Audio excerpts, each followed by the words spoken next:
टनोलार में सकाफती सरगर्मियों चोट ते पहुतल आहिनि। स्कूल में सकाफती प्रोग्राम मुनक़िद कयो रिपोर्ट कर रहा है गुलाम रसूल। आवाज़ टीवी पारां ऐलानियल सकाफती ॾियारे जे हवाले सां टंडोलायार में सकाफती सरगर्मियूं ज़ोर शोर सां जारी आहिनि।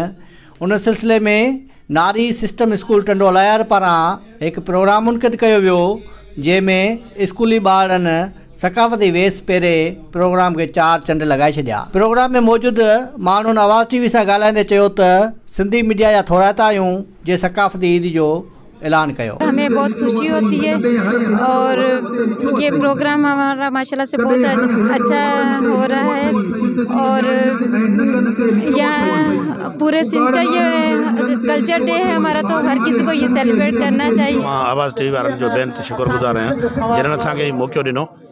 असां चाहियूं था त पहिरीं ॻाल्हि असांजी सिंध जो कल्चर जेका तहज़ीब हुई सा ख़तमु थी चुकी ऐं इहा असांजा सिंधी चैनल आहिनि जिन्हनि इहा तहज़ीब असांखे यादि ॾियारी आहे। आवाज़ टीवी वारा उन्हनि जा शुक्रगुज़ार आहियूं। सच पुछो थी असांजी सकाफ़ती ॾियारो ईद खां वधीक असांखे लॻी रहियो आहे। असांखे तमामु घणी दिली ख़ुशी थी आहे जो नारी स्कूल सिस्टम टंडोलायार वारनि मल्हायो आहे। असांजी दिलि थी चवे त असांजी हर स्कूल में अहिड़ा प्रोग्राम रचाया वञनि। गॾु थिया आहियूं त असां हिकु अज़ीम तहज़ीब जा मालिक आहियूं, हिकु पुराणी वसी रिवायत जा मालिक आहियूं ऐं इन सकाफ़त सां गॾु असांजी मीडिया जेका आहे उहा बि इन रंग में रचियलु आहे ऐं आवाज़ टीवी जा बि घणा त थोराइता आहियूं। ऐं निहायत शुक्रगुज़ार आहियां आवाज़ टीवी वारनि जो जेके इन सकाफ़ती ॾियारे खे उजागर करण लाइ वो पंहिंजा वक़्तु कढे, क़ीमती वक़्तु कढे ऐं सिंधी सकाफ़त खे उजागर कनि पिया।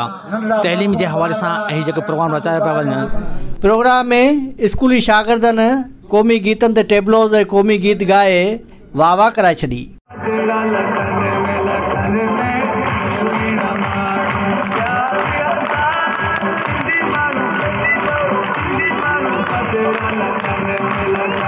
जॾहिं त प्रोग्राम जे आख़िर में आयल महिमाननि खे सिंधी जी सकाफ़त अजरकूं उॾायूं वयूं।